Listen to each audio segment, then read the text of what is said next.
Nityam Bhagavata Sevaya Bhagavate Uttam Shloke Bhaktir Bhavatir Naishtiki Om Agyantimirandasya Gyananjana Shalakaya Chakshurunmilitam Yena Tasmai Shri Guruve Namaha.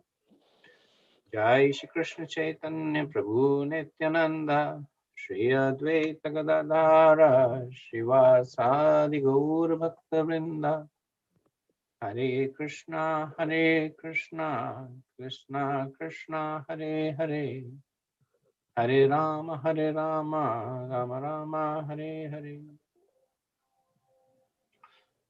Hare Krishna. We'll continue our discussion from the verse 39 in the 13th chapter of the third canto, the appearance of Lord Varadev. So this is the section in which after the appearance of Lord Varadev, we have the sages glorifying him. So these set of verses are glorifications of Lord Varadev by the residents of Satyalok and Tapalok and the higher planetary system. So verse 39.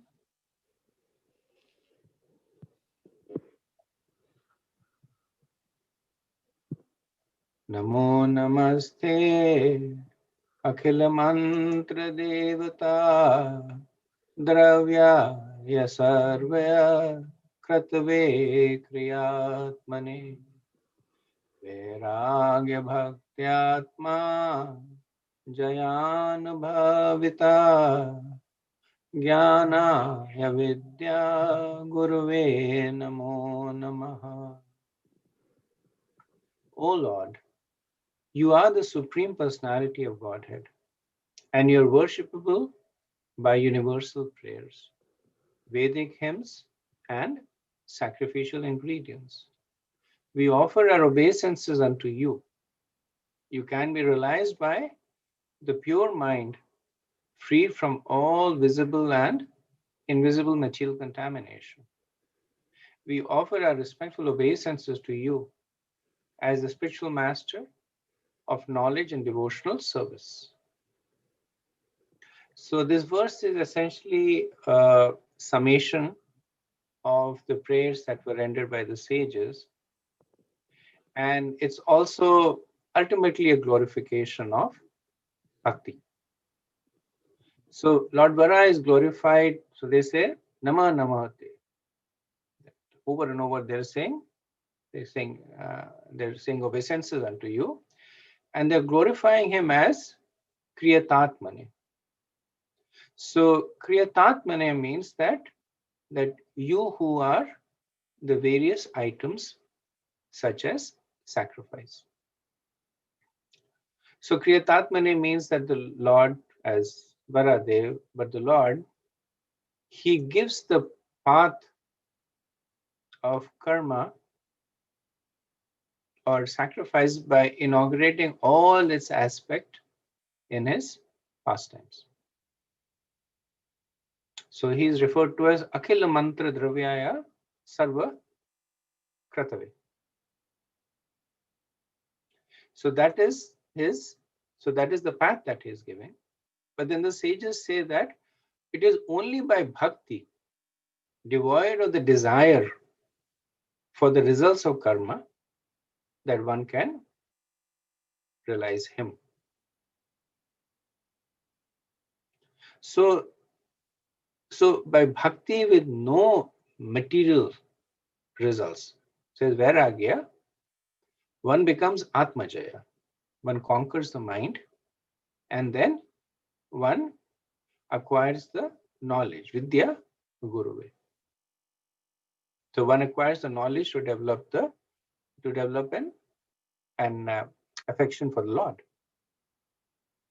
So that is why they are glorifying him as Vidya Guruve, that, oh my Lord, give us that knowledge by which the devotees can attain you.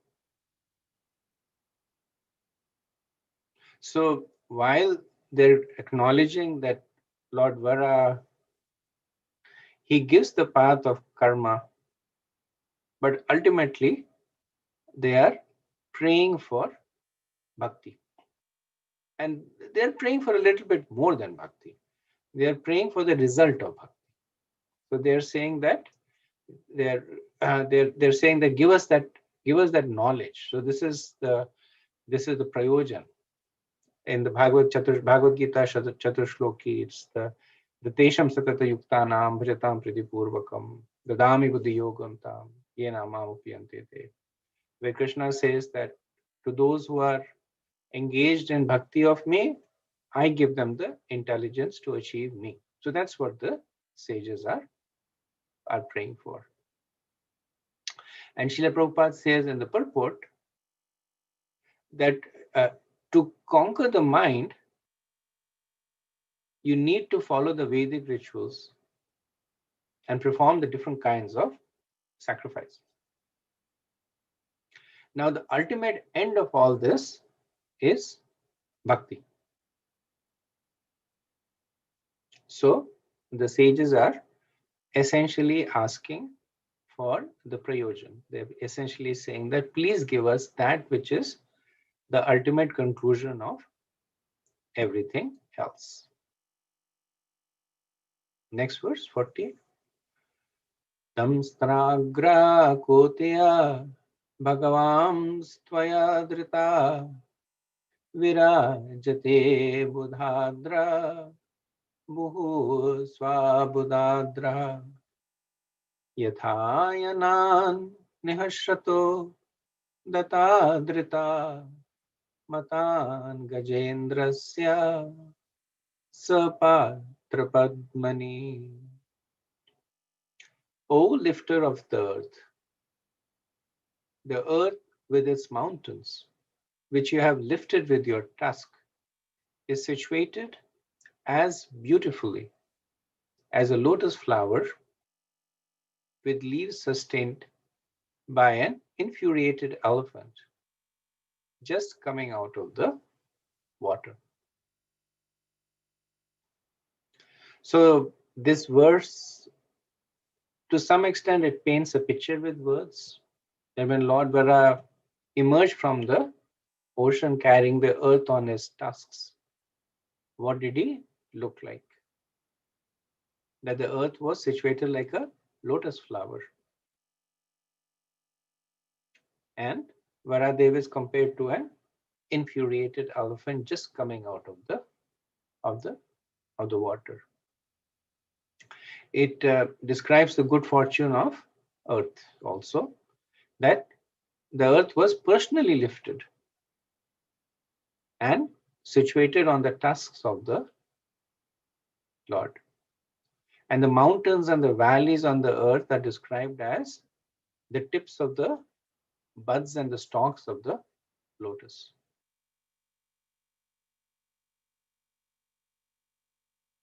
In Chaitanya Bhagavat Madhya Kanda chapter 3, Vrindavan Das Thakur, he repeats Mahaprabhu's statement that at this time Varadev, he impregnated the earth by the touch of his tusks. And as a result of this, Bhaumasur was born. Well, he wasn't born as an Asura, he was called Bhauma as the son of Bhumi Devi. And then later on he fell into bad company. Actually that of Banasur. And then he became Asuric. Earlier on he was a very powerful yogi given to performing austerities and meditation.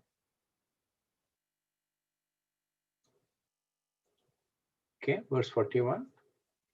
Traimayan rupam idam cha shaukaram bhumandalinetha data dritenate chakshati smiknoda ghanena bhuyasa kula chalendrasya yatheva vibrama. O Lord, as the peaks of great mountains become beautiful when decorated with clouds your transcendental body has become beautiful because of your lifting the earth on the edge of your tusks. So this is a glorification of the reciprocation between the Lord and his devotees. So just as the earth appeared beautiful on the tusk of the Lord appears beautiful when embraced by his devotee in the form of Bhumi Devi. So this is the beauty of bhakti, that there is nobody more beautiful than Krishna. But Krishna becomes even more beautiful when he is associating with his devotees. Srila Prabhupada says that the word Vibhrama is significant. So Vibhrama means illusion as well as beauty. And in this context, the word Vibhrama is used to denote the beauty. Prabhupada says that the Lord is the transcendental personification of the Vedic hymns. He has become more beautiful because of his appearance to sustain the earth. Verse 42. Samsthapayaninam jagatam satatoshtasam lokaya patnim asimatram pita videma chasyai namasa sahatvaya yasyam swatejo gnimivaranavadhaha. O Lord, for the residential purposes of all inhabitants, both moving and non-moving, this earth is your wife, and you are the Supreme Father. We offer a respectful obeisance unto you, along with Mother Earth, in whom you have invested your potency. Just as an expert sacrificer puts fire in the Arani wood. So this verse is an answer to the implicit question from Varadev that being pleased by the prayers and the glorification of the sages, he is asking that what is it that you desire? So the sages here, they are expressing their desire, that they are saying that, O Lord, please establish the position of the earth at its designated place for the descendants of Manu and others to live. And they're using the example of just like a husband and a wife come together to create and support progeny. So the sages are also saying that you please infuse. They're saying Adaha Swateja. You please infuse your potency into Mother Earth. And this is the Jiva Shakti. This is the potency of the Jivas, which is another way of saying is that please now allow the Jivas to sustain themselves on earth. So Bhumi Devi is the mother, you are the father, and by your mercy, by the infusion of your potency, if she is positioned in a right place, then your children, the Jivas, can come and reside on it. And Srila Prabhupada makes 2 points in the purport. And the first point he makes is that people think that the planets are held by the laws of gravitation, but actually it is a potency of the Lord. So just like the Brahmins, they put fire in the Arani woods by the potency of the mantras. And then he quotes the verse from Bhagavad Gita, 14th chapter, Sarvajoneshu Kaunteya, Murtiya Sambhutiyaha, Tasam Brahma Mahadyo Niraham Bija Pratapitaha.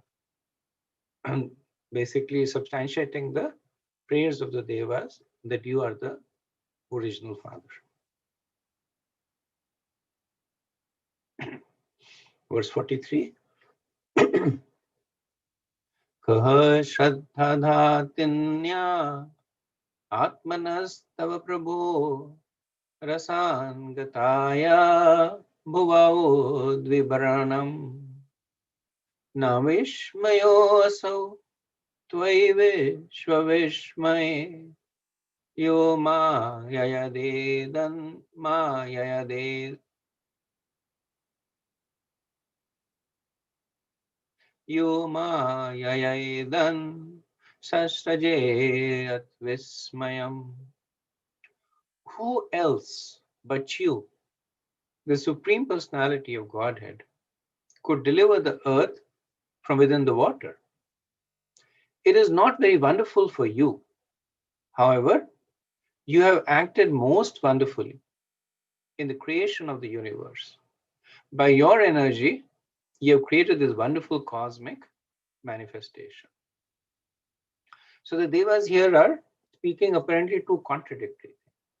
They're saying that this pastime is wonderful and it is not wonderful.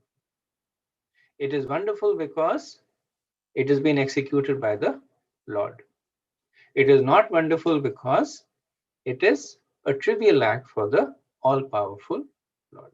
So they say that you create the whole universe. You create millions and billions of universes. So for you, this is like you can just do it. So it's not wonderful.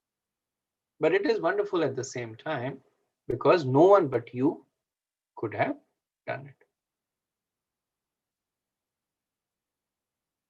And Srila Prabhupada, he emphasizes the point that in the purport that the entire material creation is operating under the shelter of the Lord. Maya Dakshena Prakriti Suyate Sacharacharam. That he is directing everything. So a devotee therefore is not astonished to see the wonderful boar because he knows that the Lord is able to act far more wonderfully by his potencies, which are inconceivable to the brain of even the most erudite scientist.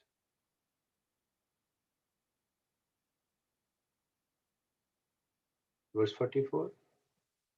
Vidhunvata vedamyan nijanvapur janas tapasatya nivaseno vayam sata sikho duta sivam bubinubhi vimrajyamana vrisham mishapavitaha.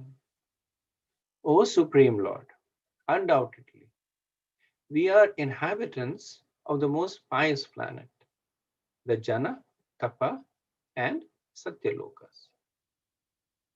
But still we have been purified by the drops of water sprinkled from your shoulder hairs by the shaking of your body. So this expands on the apparent contradictory emotion in the sages. So they were in the previous verse, they were astonished, but still not astonished. So here they are explaining that what is the real reason for their astonishment. So it is not the lifting of the Lord, but the mercy of the Lord that is astonishing.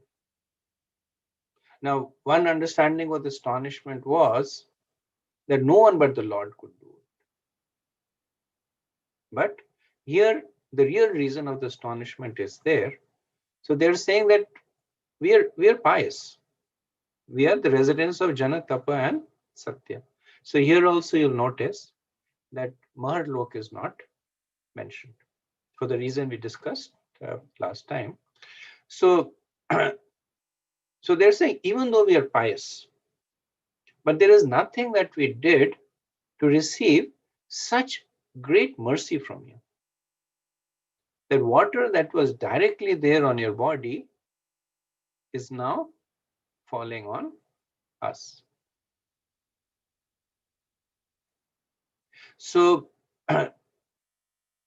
they are the residents of these lokas. They have advanced to the point where they can appreciate the scarcity of this, the rarity of this. So even though they are at the apex of the universal existence, but they can understand how rare it is. And that's what is astonishing them, that there is nothing that they have done to qualify them for this. Prabhupada says that in the purport, he indicates that we should also feel the same astonishment. And he refers to the water of the Ganges. That the Ganges is pure because it is emanating from the toe of the Lord. And there is no difference between the water emanating from the toe and that from the tips of the hair on the shoulder of Lord. Both. They are both absolute and transcendental. So we are also fortunate. So later on we'll see in the 15th chapter, I believe, where the demigods glorify the residents of our planet, the Earth planet, because of her easy access to the Lord and his pastimes. So Prabhupada is making that point, that the Ganges is coming, touching the toes of the Lord, and we also have access to it. We should not take it for granted. Yeah, verse 45. Savai bata bhrashta matistvayeshate yakarmanam param apar karmana yad yogamaya guna yuga mohitam vishwam samastam bhagavan videhisam. O Lord, there is no limit to your wonderful activities. Anyone who desires to know the limit of your activities is certainly nonsensical. Everyone in this world is conditioned by your powerful mystic potencies. Please bestow your causeless mercy upon these conditioned souls. So the sages had been glorifying the pastime of Lord Vara, so they now begin to conclude by accepting that their glorification is limited to the extent that they can understand, which is incomplete. Both the Lord and his glories and his pastimes are unlimited and beyond the comprehension of anyone. So that's why they say anyone who desires to know the limit is certainly nonsensical. So this is also alluding to facts that people may ask, why did the Lord become a pig? He could have become a dolphin, or he could have meditated and picked up the earth. So why he did it? Why did he go as a boar? Why did he lift the earth on his task, etc.? That is inconceivable. And even for those who can appreciate this pastime, considering this pastime to be a defining pastime of the Lord, even that is nonsensical, because this is just a glimpse of what the Lord accomplishes. And of what the Lord accomplishes, we understand only a glimpse. So they say that so they say that it is impossible. But then they say, please bestow your causeless mercy. So one may say that the conditioned jivas are bewildered by guna yoga. So this is interesting that I haven't seen this usage before. So So Guna Yoga essentially is one who is illusioned by Maya. So, so the sages say the ones who are Guna Yoga are Bhrashtamati. Now, yoga means connected, but the understanding of Guna Yoga here is that they're connected to the Lords by the influence of his illusory energy. And that is why they are Bhrashtamati. But then what about devotees like Narad? And the sages say that even they are Yogamaya Mati. Yogamaya Mohitam, sorry. That even they are bewildered. Not by Gunamaya, but by Yogamaya. So how so they are so submerged in the sweetness of the Lord that even they cannot comprehend. So then how can one know the Lord's pastime? So then they say, Bhagavan Videhi Yasam, that, O Lord, bestow good fortune. So this is a prayer for enlightenment. That since no one can understand you by their own effort, but by your mercy, it is possible. Same mood that we saw in the concluding verse, where uh, uh, where, where they were saying that we cannot understand you, but you can allow us to understand whatever pleases you. Srila Prabhupada says that the phrase Vishwam Samastam is significant. So Vishwam Samastam means that there is the material world and the spiritual world, and they are both bewildered by the different energies, by Guna Yogam or by his his his Yogamaya. And then Prabhupada concludes by saying that kindly bless us so that we can worship you with causeless devotional service. So ultimately, that's what they're asking for. They're not really asking for bless us so that we can understand what's going on, understand that why you became a boar and not a swan, or we can understand that why you did this. But but understanding Krishna is only in the dominion of the devotees. So what they're saying is, allow us to become your devotees, because only then can we get a glimpse of understanding of you and your pastime. So essentially, this is a prayer for bhakti. Okay, there are just few more verses left in this chapter. We'll finish the verses and then we can pause for any discussion. Verse 46. Maitre vacha ityupasthiyama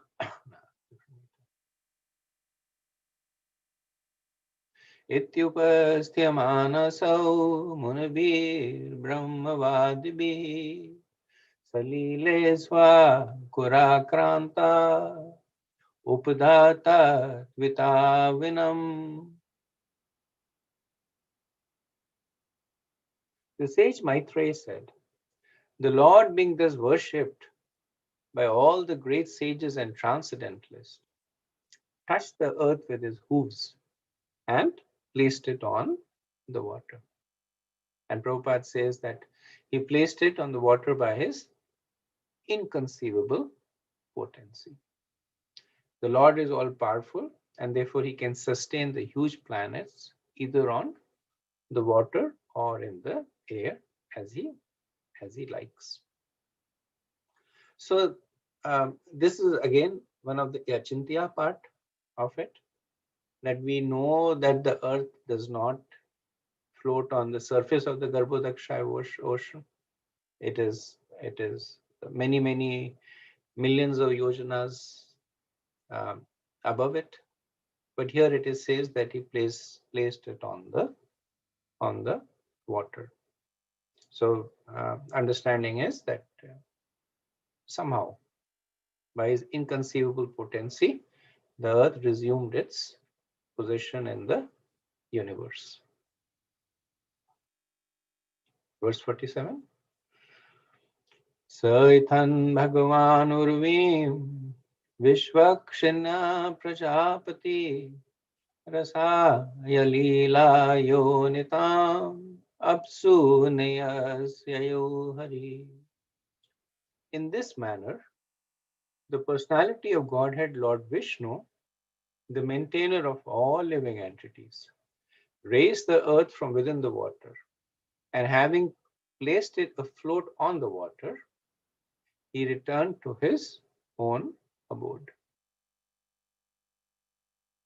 So Srila Prabhupada says that uh, when Krishna does a Leela, then by his will he comes down to the material world in innumerable Leela avatars, innumerable incarnations. He performs his pastimes and then he goes back. And that's why they are known as avatars. Avatar literally means that one who descends. And then Prabhupada makes an interesting statement saying that neither the Lord nor his specific devotees who come to this earth are ordinary living entities like us. Prabhupada was, of course, not an ordinary living entity. He's using the pronoun us out of humility. But just as the Lord, he descends on with out of his free will to perform a pastime, so do the devotees. They descend to perform some service for the Lord, just as Prabhupada came to serve Chaitanya Mahaprabhu and other devotees who are close to the Lord. They come for performing certain service, and then once the service is done, then they return to the spiritual world.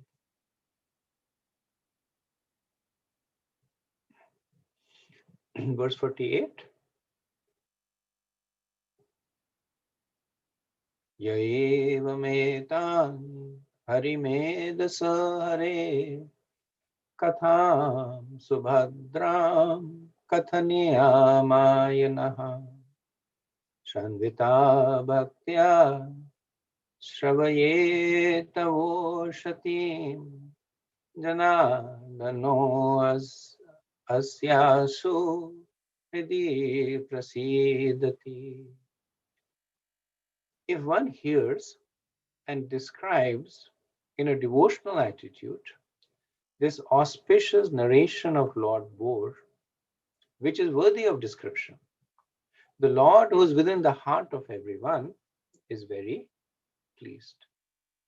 So this is the Phalastuti. So the Phalastuti is the benediction that is given. So he says that one who hears and describes. So the understanding is that after one hears, one should describe. So Shanvatam Swakatha Krishna. That Shanvatam is hearing and Katha is hearing. One should do both. They are both potent and powerful. And the phrase Hari Medasha is the Lord whose intelligence destroys the material life of a devotee.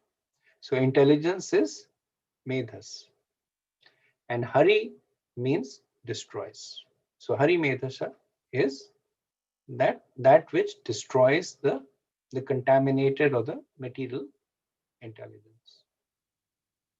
And Kathaniya Mayana means that of the Lord whose mercy should be peace.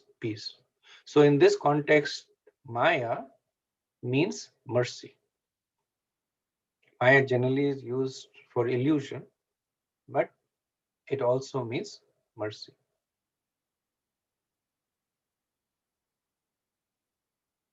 So Prabhupada writes that intelligent person should therefore hear personally and cause others to hear the descriptive narrations of the Lord's activities. And what will that result in? Hari Medasha. It will destroy the material intelligence. Person will get spiritual intelligence. Verse 49. Tasmin prasane sakalashisham prabhu kim durlaban abiralam navatambi ananya drishtya bhajatam guhashaya swayam vidate swagatim paraparam. Nothing remains unachieved when the Supreme Personality of Godhead is pleased with someone. By transcendental achievement, one understands everything else to be insignificant. One who engages in transcendental loving service is elevated to the highest perfectional stage by the Lord Himself, who is situated in everyone's heart. So, what is the extent of the mercy of the Lord to His devotees? Previously, it was Harimedesham, that it destroys the material intelligence. Here, it is further expanded. So the verse is saying that everything that the devotee desires is achieved. Yet the devotee desires ananya drishtya. So nothing but the service of the Lord.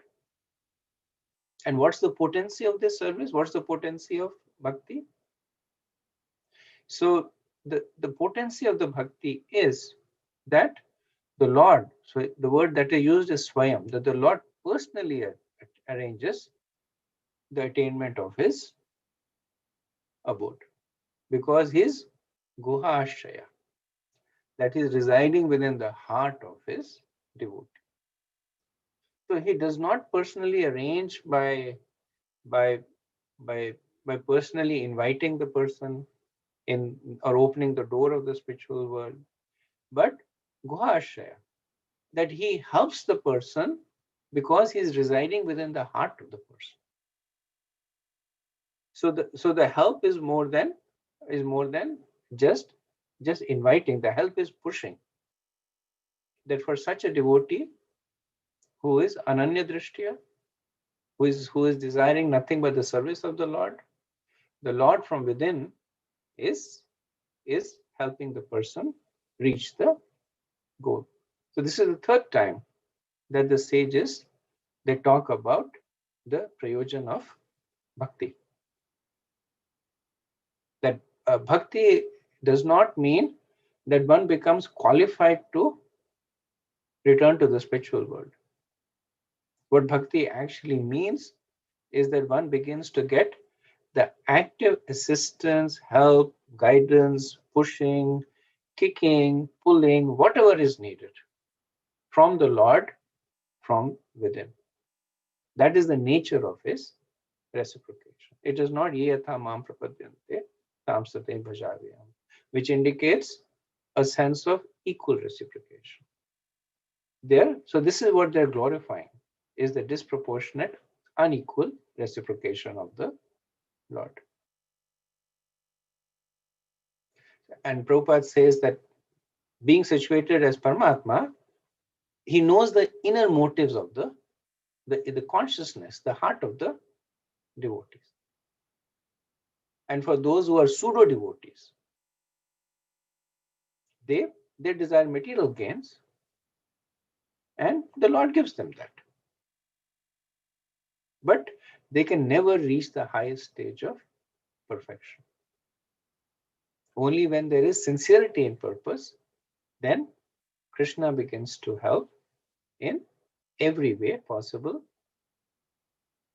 to facilitate the return to the spiritual world.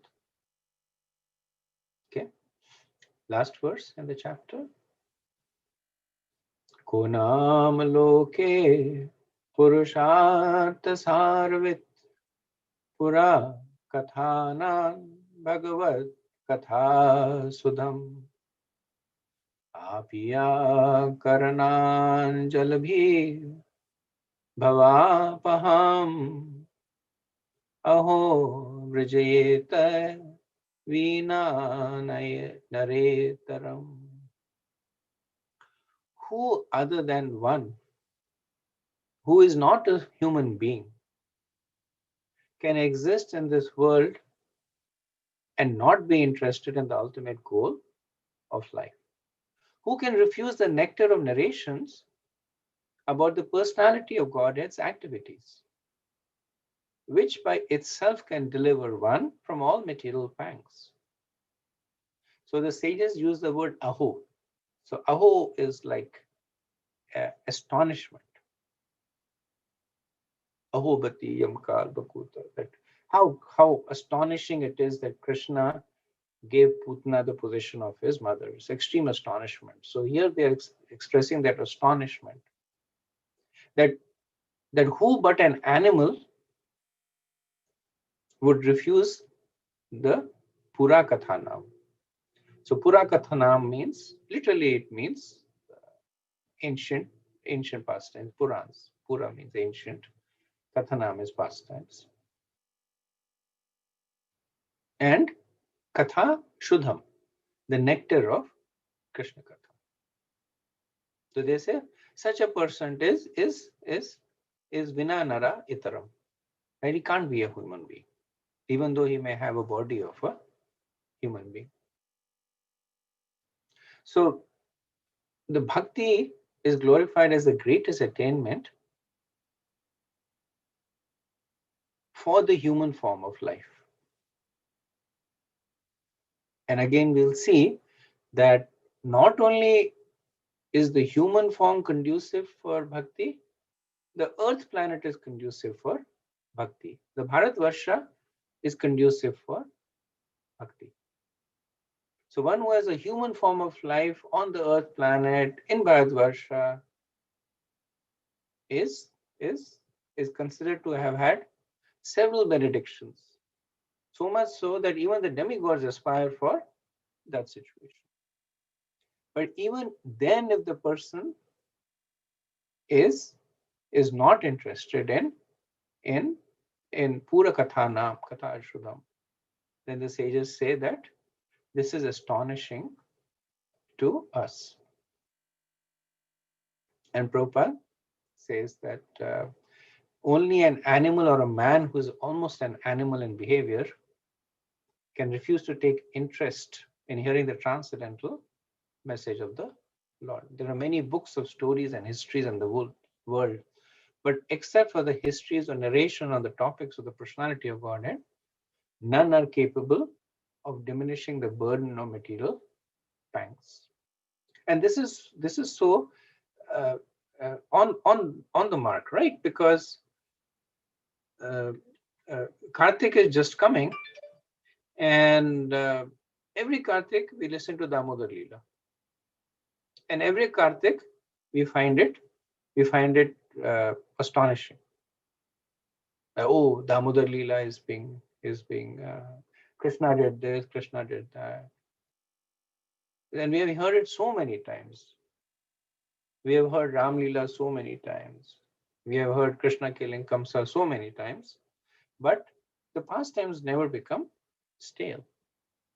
Other things, you read a book and somebody says you want to read it again, and you'd say, why would I read it again? I already know. I know how it starts, how it begins, it ends. It's stale as yesterday's newspaper. Srila Prabhupada said that newspaper should actually be called old paper, because so the word newspaper, at least Prabhupada would interpret it as that they are giving new stuff. That's why it is news. But he says actually they're not giving you new stuff, they're giving you yesterday's stuff, or what happened last week or last month. It should not be called newspaper, it should be called old paper. That's all chewing the chewed. And Bhaktisiddhanta Saraswati was once asked how do you keep the people interested in the same topics of Krishna again and again? And Bhaktisiddhanta said something to the effect that we can reach the end of time without having to recite the same pastime again. Just like Lord Ananta with his million mouths is reciting the pastime since the beginning of time. So this is an end to the 13th chapter. I'll pause over here, see if we have any discussion.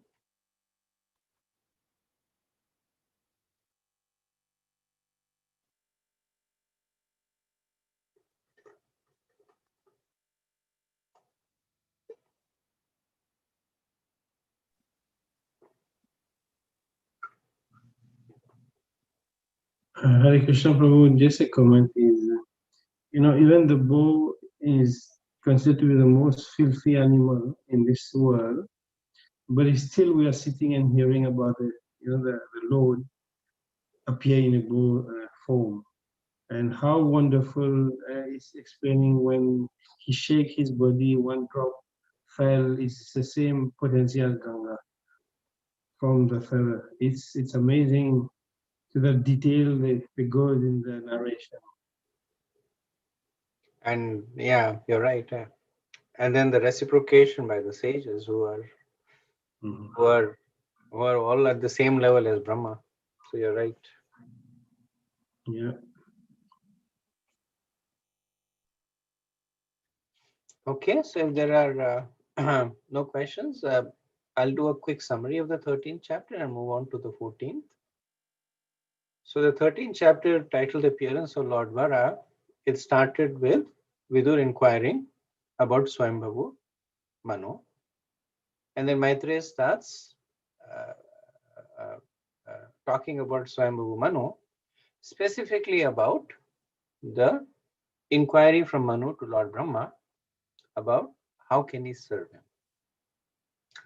And Brahma, very pleased by the submissive attitude of his son, he glorifies him, glorifies the need for this kind of submission in the relationship of a father and a son, and a guru and a disciple. And then he says that you go forth and populate the universe. And then Manu says that brings his attention that the earth has actually fallen into the Garbhodaka ocean. And then comes the pastime of Lord Vara. And we see that Maitreya, he recites the pastimes of Svetavara and Nilvara. So the two pastimes happen in two different manvantras. The Svetavara pastime, it happens during the manvantara of Swayambhavu Manu, which is the very first manvantara in the day of Brahma. And at that time, Lord Vara, he goes in and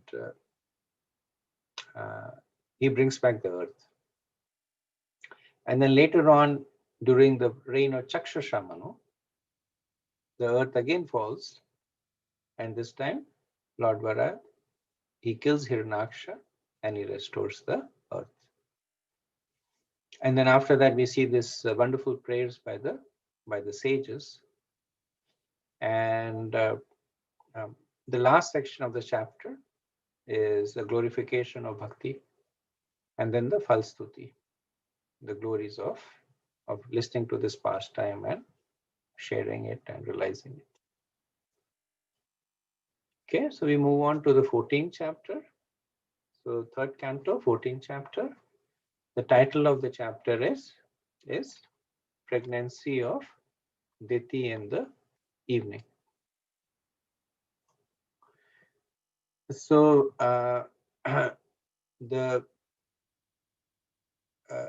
discussion of this pastime happens in the context of Nilvara, because in that we see Lord Vara killing Hiranyaksha. So Vidur, when he inquires about Nilvara, then Maitreya, he begins from a logical beginning, which is the union of Diti and Kashyap. And because of that, the inauspiciousness begins, which ultimately results in the birth of Hiranyaksh, and then Lord Vara comes to kill him. So the focus on this chapter essentially is the chapter ends in the pregnancy of Diti. And I'm not sure if Prem Kishore Prabhu, did I send you the tables on this chapter already or no? On 314. 1 second, Prabhu, I can check it right away. Okay. I can start with the verses while you check, or I'll give you a few seconds to check. No, Prabhu. We don't. I do not. Okay. So after this, I'll send. And yeah, and then you can share. Thank you, Prabhu. 314 man. Shri Sukha Vacha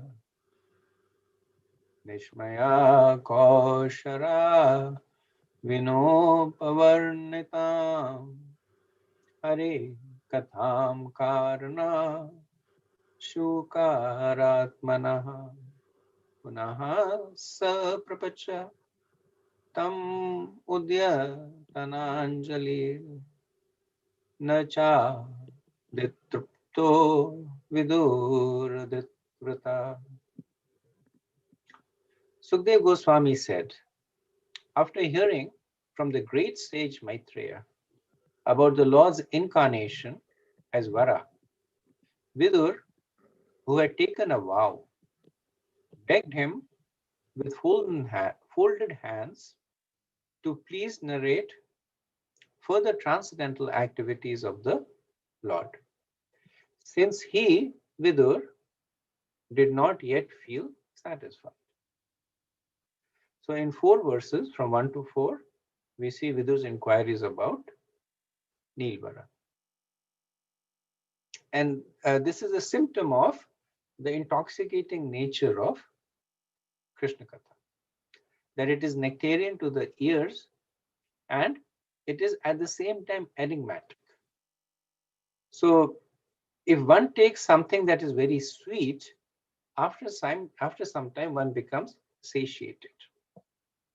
So the first gulab jamun looks good, the second looks a little good, but by the time you're on the 10th gulab jamun, you don't want to eat another gulab jamun. But Krishna Katha is sweet and enigmatic. It always leaves the person wanting something more. So Vidur is glorified here as Vidur who was Dhrita Vrata, who was firm in his vows. So the vow that Vidur had taken when he had left Hastinapur was that he would constantly engage in spiritual practices. And he is demonstrating that by engaging in Krishna Katha. So he is personally intoxicated by the outpouring of Krishna Katha from the great sage Maitreya. And he is begging for more. So that is another nature of the enigma of Krishna Katha. That while it is completely satisfying, it leaves you hankering for more. And we see that happening in this great sage, in this great conversation between Maitreya and Vidur. Verse 2. Vidur vacha tene tu muni shrestha harinaya gyamurtina adi daitya hirnaksho hataitya anushruma. Sri Vidur said, O chief amongst the great sages, I have heard by disciplic succession that Hirnaksh, the original demon, was slain by the same form of sacrifices. The personality of Godhead, Lord, bore. And Prabhupada mentions again over here that Varadev appeared during the Swambhu Manu and Chakshushu Manu. In the Swambhu Manu, he lifted the earth. When Chakshushu Manu, he first killed the demon Hirnaksha. In the Swambhu Manu, he assumed the color white. In Chakshushu Manu, he assumed the color red. So as Sarang Prabhu has mentioned that Sometimes he is called Raktavara, sometimes he is called Neelvara, sometimes he is called Shyamvara. The first incarnation is always called Shvetavara. And I'm not clear why the second incarnation has different colors. And the only thing that comes to mind is Kalpabhed, that in different days of Brahma, the second incarnation assumes for some reason different colors. Next verse. Tasya chodrita kshuna chat tasya chodritaha kshaunyan swadam stragena lilya daityarajasya cha brahman kasmadetu rabun mritaha. What was the reason, O Brahman, for the fight between the demon king and Lord Boar, while the Lord was lifting the earth as his pastime? So, question placed by Vidur. Next verse. Shraddha dhananya bhaktaya bruhita janma visatram rishe na tripyati manaha param katutaham hime. My mind has become very inquisitive, and therefore I am not satisfied with hearing the narration of the Lord's appearance. Please, therefore, speak more and more to a devotee who is faithful. So Vidur is not glorifying himself here, but he's begging to hear more Krishna Katha, and his devotion is as much to Maitreya as it is to Krishna. When he's saying I'm faithful, it is as much to his guru. Maitreya has the position of his guru now. So it is as much to the Lord as to Maitreya. So Maitreya had initially said that I have heard by disciplic succession. So the questions that he is asking also are questions that are bona fide. He is not asking speculative question, and in a mood of humble submission is asking. And Prabhupada says that he's actually faithful and inquisitive. One who's actually faithful and inquisitive is qualified to hear the transcendental pastimes. So here Prabhupada uses faith in the context of, he doesn't mention, but he uses more in the context of to the Supreme Lord. Okay, verse 5. Maitre vacha sadhu viratvaya prishtam avatar kathan hare yatvam prachasi martyana mrityupasha vishatanim. The great sage Maitreya said, O warrior, the inquiry made by you is just befitting a devotee because it concerns the incarnation of the personality of Godhead. He is the source of liberation from the chain of birth and death for all those who are otherwise destined to die.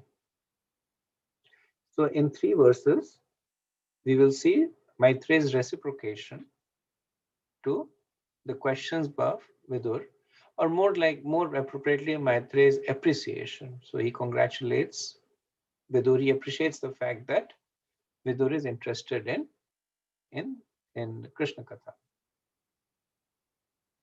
And Prabhupada in the purport, he says that Maitreya is calling Vidur a warrior, not just because he was part of the Kuru Vamsha, but because he was interested in the chivalrous activities of the Lord as Vara and Narsim.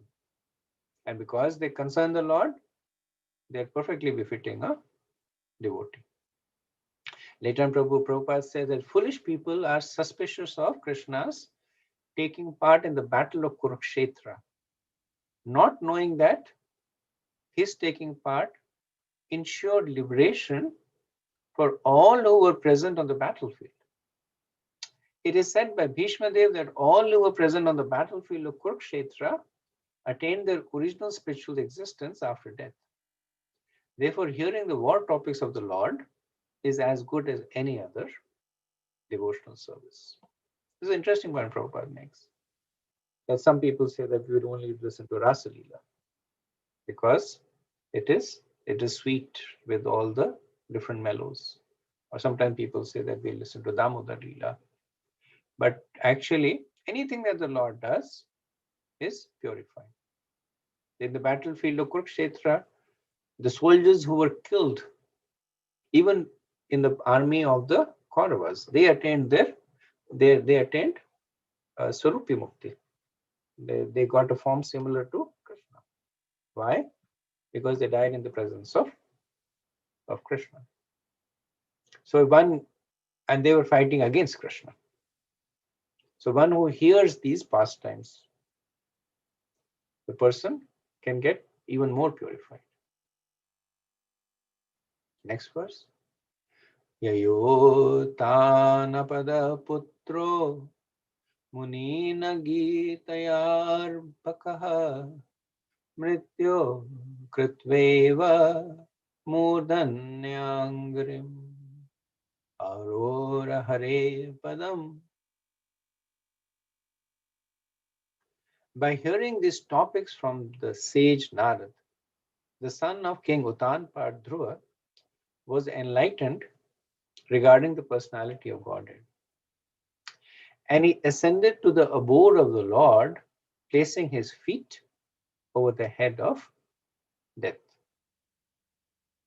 So as we know, and we will study this in the 4th canto, that when Dhruva Maharaj left the kingdom, then he was counseled by Narad Muni.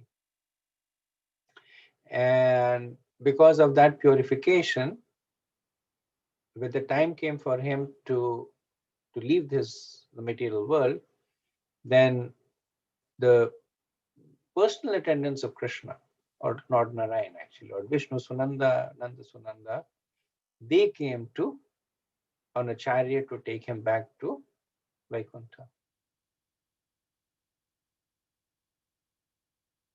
And Prabhupada says something that's, I guess, requires a little bit of understanding. Prabhupada says that he left this world at an early age as a young boy, although he had attained the throne of his father and had several children of his own. So my understanding is that this was early age compared to Satyuga. Because we know that Dhruva was 5 years old, then he came back, and then Maharaj Utanpad eventually made him the king, and he ruled for either 32,000 years or something like that, or several thousand years. I forget the number, but several thousands of years. But because this was Satyuga where people live for 100,000 years, then from a relative perspective, he left at an early age. And then Prabhupada says that because he was due to quit this world, death was waiting for him. He did not care for death, however. And even with his present body, he boarded a spiritual airplane and went directly to the planet of Vishnu because of his association with the great sage Narad, who had spoken to him the narration of the pastimes of the Lord. In the Kram Sandarbha, Jiva Goswami says that Dhruva's putting his foot on the head of Yamraj should be understood as metaphorical. And the implicit understanding is that Yamraj himself is a great devotee of the Lord, so it does not behoove one devotee to put his foot on the head of another. Even though Yamraj may have offered his head, but it is not the nature of a devotee to act in that way. So Jiva Goswami says that Dhruva, when giving up his body, ascended to the spiritual world as if placing his feet on the head of death. That's a little bit of a detour. Verse 7.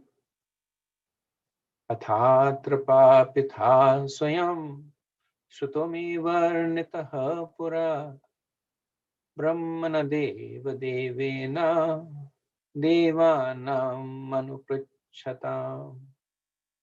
The history of the fight between the Lord as a boar and the demon Hirnaksha was heard by me in a year long ago, as it was described by the foremost of the demigods, Brahma, when he was questioned by the other demigods. So we see Maitreya again trying to establish disciplic succession. That he had heard it from Brahma, who of course had personally witnessed it. So now he begins the recitation of the pastime. Verse 8. Ditir dakshanikshatar maricham kashyapam patim apatya kama chakame sandhyanam hichachayardita. Diti, daughter of Daksha, being afflicted with sex desire, begged her husband Kashyap, the son of Marichi, to have intercourse with her in the evening in order to beget a child. So we see Maitreya in 8 verses, from 8 to 15.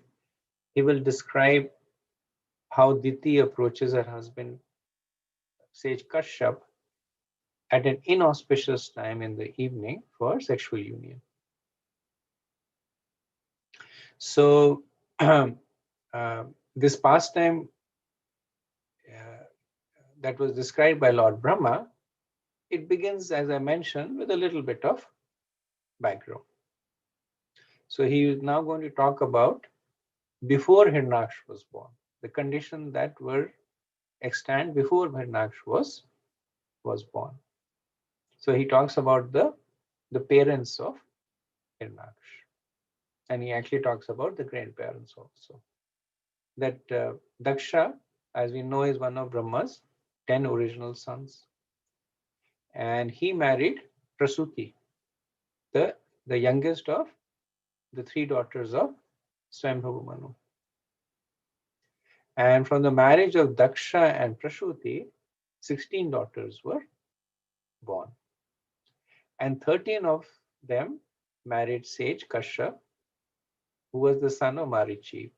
As we know, he was born from the mind of Brahma. So Diti was one of these 13 daughters who was married to Prajapati Daksha. Verse 9. Istvagni jivam payasa purusham yujasham patim nimlochatyar kashinam agnyagare samahitam. The sun was setting. The sage was sitting in trance after offering oblations to the Supreme Personality of Godhead, Vishnu, whose tongue is the sacrificial fire.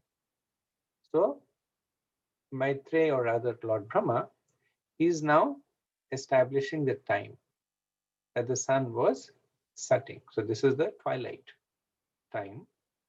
And the Sandhyas are considered to be inauspicious times because there is a transition from one mode to another. So in order to counter this inauspiciousness, so like we chant our Gayatri, and the sages, they perform yajna, the sacrificial fire. So Kashyap had just completed the worship of Lord Vishnu. So the Sandhya was still there, his worship had just finished. And Prabhupada talks about Lord Vishnu, and the fire is considered as the tongue of the personality of Godhead.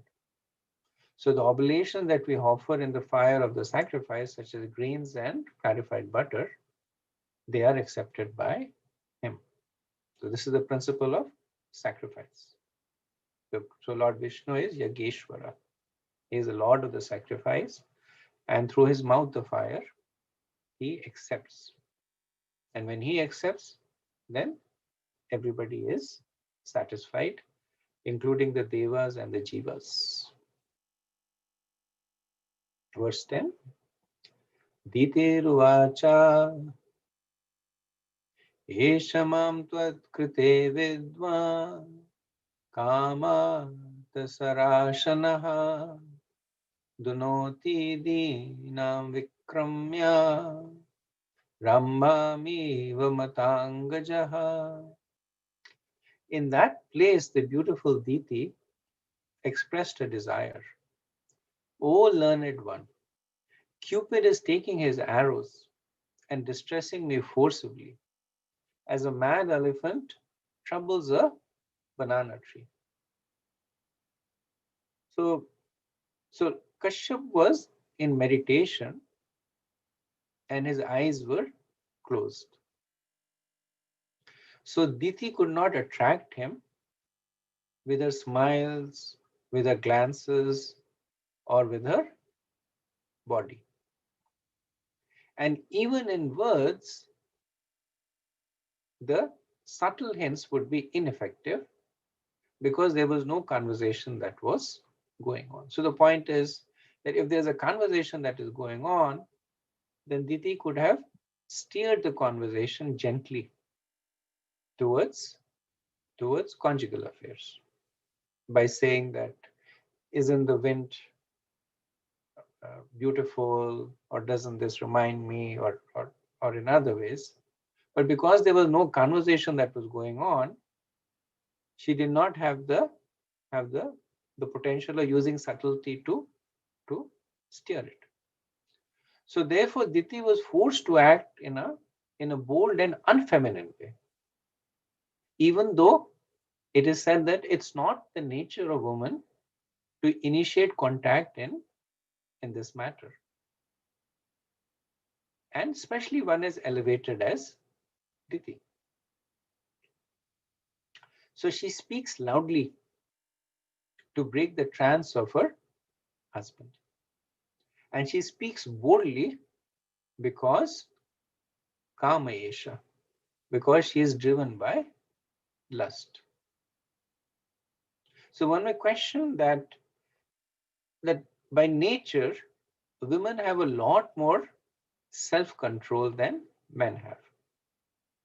They are much less afflicted by lust than men. So why couldn't Diti control it? So Diti is answering that implicit question, saying that this is not coming from within me. She says, I am being inflicted by the arrows of Cupid. So it's another way of saying that it is by the order of providence. It is because of the nature of things. It is by factors that is beyond her control. It is not a defect in her.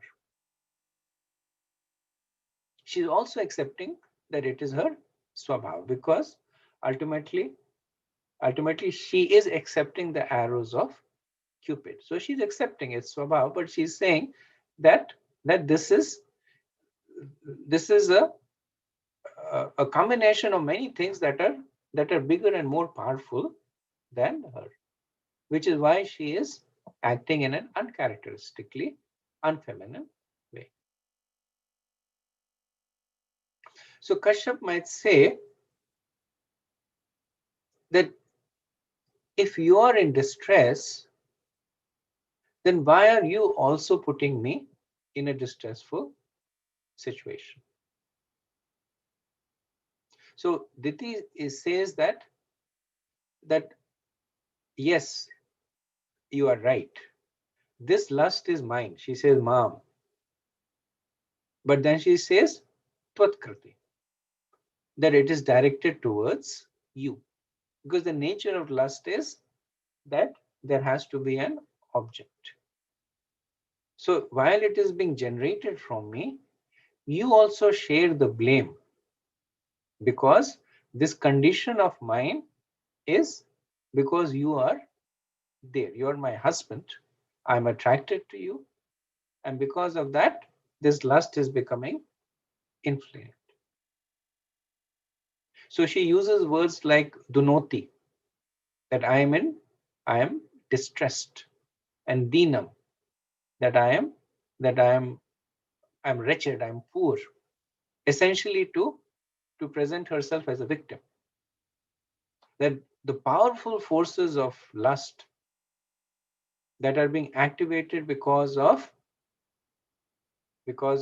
Cupid, because of her swabhav, because of providence,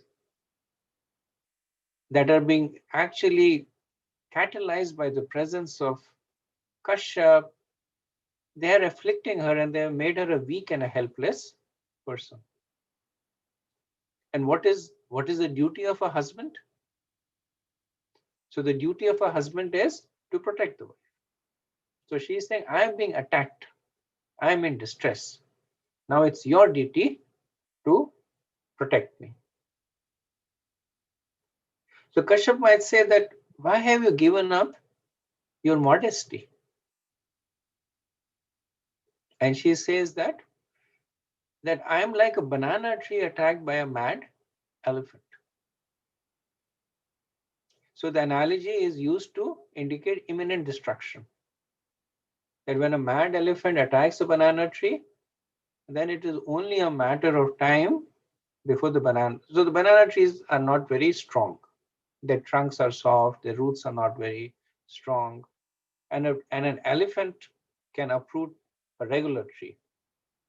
So here, there is a mad elephant attacking a banana tree. There's an inexorably, uncomparably powerful force attacking something that is very weak. So destruction is imminent. So she's saying that when my destruction is imminent, then what will me preserving my modesty do? These are exceptional situations. This is not a normal situation. So exceptional situations, the general protocol, the rules, the conventions, they go out of the window. What will I do with my shyness if my life airs are being destroyed? So just in order to protect my own life, I am acting boldly. Okay, next verse. Tad bhavan dayamanaya Satpatninam samriddhibihi Prajavatinam bhadram te Maya yunaktam anugraham. Therefore, you should be kind towards me by showing me complete mercy. I desire to have sons, and I am much distressed by seeing the opulence of my co-wives. By performing this act, you will become happy. So Kashyap may not be fully accepting Diti's premise about being attacked with lusty desires and imminent extinguishing of her life. So she is giving other reasons now. So she is saying that my distress is not just because of my lusty desires. My distress is also because of the situation that you have put me in. So what is the situation that Kashyap has put her in? It is that he has given the co-wives of Diti children, the sisters of Diti. He has already blessed them by sons. But not Diti. So Kashyap might say that you're still talking about envy. So just like lust is not a sentiment that should force one into action, Envy is also not a sentiment. They're your sisters. You should be happy that they have a boy. In due course of time, you will have a boy. So why be envious? So Diti then changes her logic or changes her course of attack. So she says that I'm actually talking about your happiness now. Since it is the duty of a husband to provide his wife with a son, you haven't you haven't done your duty towards me. And as a man of noble character, this will definitely be a blemish on your character. Similarly, a noble person treats everyone equally. But you haven't treated all your wives equally. That will be another blemish on your character. So you have to do the right thing. And in doing the right thing, these blemishes on your character will be removed and you will be happy. And the final point, that is a more implied point, is that the nature of Grihastha life is that when a wife is happy, the husband is happy. If the wife is not happy, then there is no possibility of the husband being happy. So she's saying that you forget about lust and envy and all that. If you give me a child, I'll be happy, and when I'm happy, you'll be happy.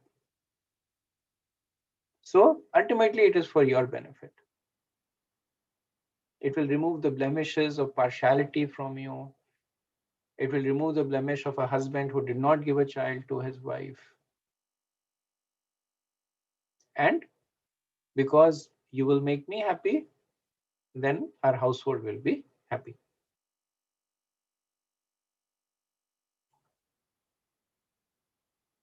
Okay, I'll do one more verse and then we'll stop for any discussion. Bharatarya aptaroyu manana lokana visate yashaha patir bhavad vidho yasham prajaya nanu jayate. A woman is honored in the world by the benediction of her husband. And a husband like you will become famous by having children because you are meant for the expansion of living entities. So in the previous verse, Diti had spoken about the happiness of Kashyap from the perspective of doing his duty as a husband, and the happiness of Kashyap from the perspective of being righteous. That is treating all the wives of same. Now she is speaking about another duty of Kashyap, that he is a Prajapati. As a Prajapati, it's his duty to increase the population of the world. So he's shirking his duty by not giving her her son. And then she says that when a man has a son, then the fame of the father increases as the fame of the son increases. So like Maharaj Utanpad is famous because he is the father of Dhruva Maharaj. And Hiranyakashipu is famous because he's the father of Prahlad Maharaj. So she's alternating between Diti. She's alternating between reminding him where he is lacking and also telling him about the advantages. So psychologically, it's a very powerful motivation that you're lacking here because uh, uh, you would be called partial. You'll be lacking here because you are not doing your duty as a husband. You'll be lacking here because as a Prajapati you're not doing your duty. But then she goes on the positive also. Because then Kashyap might say, okay, if I have my son, then if I give you a son, then I'm at best at neutral now. And she said, no. If you give a son, then you'll be happy because in the previous verse she said, my happiness will result in your happiness. If you have a son, you'll be happy because your fame will grow along with the son. So Prabhupada in the purport talks about this point where she says that a son makes the father famous. Prabhupada says that according to Rishabh Dev, one should not become a father or mother unless one is confident that he can beget children whom he can deliver from the clutches of birth and death. Human life is the only opportunity to get out of the material scene, which is full of miseries of birth, death, old age, and diseases. And Kashyap might say that you seem to be very worried about me. Diti says, no. Frankly speaking, when you are honored, I am also honored. Because you are the Prajapati. My duty in assisting you is to create progeny, who can then create progeny. So that will be my honor. If I give you a son that increases your fame, then it will give me happiness and honor. So she is saying this is a situation that will make everybody happy. It will make me happy. It will make Kashyap happy. It will make the personality of Godhead happy. It will make Lord Brahma happy. So it is something that is recommended from all perspectives. So Vishwanath Chakravarti quotes a verse from the Aitreya Brahmana, says, Tad jaya jaya bhavati yad asyam jayate punaha. That the person who is born from the wife is the wife born again. Therefore, she too will live through her sons and become famous. Okay, let me pause here and see if we have, actually, sorry, I went out of time. See if you have any discussions.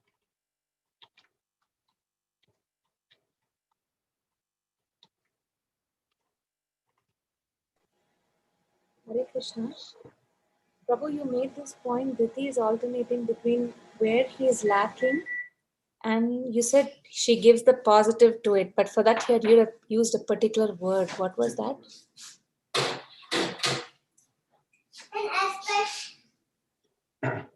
No, Mataji, I speak too much. I forget what I said. I'm sorry. No, I heard it as vanity, but then that didn't fit in the context. Therefore, I was asking. You heard it as what? I heard it as vanity. Oh. But that didn't. Yeah. That wasn't the word for sure. So I was just wondering what you might have mentioned at that point in time. No, I forgot. Okay, sorry. Sorry. Okay. Anything else?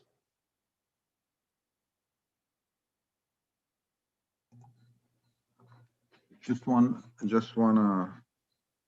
question. Did he will ultimately give birth to Hiranyakashipu?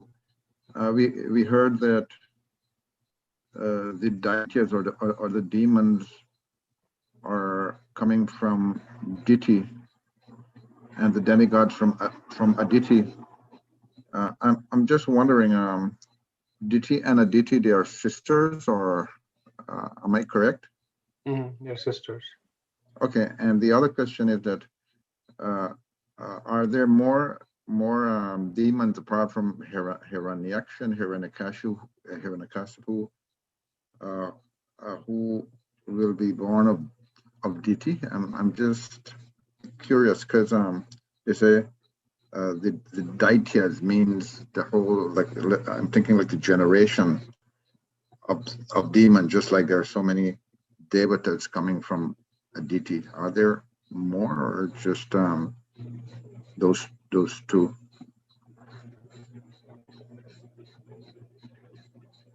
It's a good question. I honestly don't know the answer. I'm not aware of. Now I know that Hirnaksha and Hiranyakashipu, they have their own descendants. So they had several generation of descendants which created the Daitya dynasty. But whether Diti had any other children other than Hirnaksha and Hiranyakashipu, I do not know that. I'll try and see if there is any Gaudiya Vaishnav mention of this. Okay. One other question that's from not a question. It's a more of a comment from the previous discussion. This morning I was reading. I'm just wondering what's showing here. It's called ISKCON Semte. It's Diaries of Satru Das Goswami, and I came across one little section where Prabhupada was comparing the just the same way how Lord Varaha appeared very tiny, just like the size of a thumb.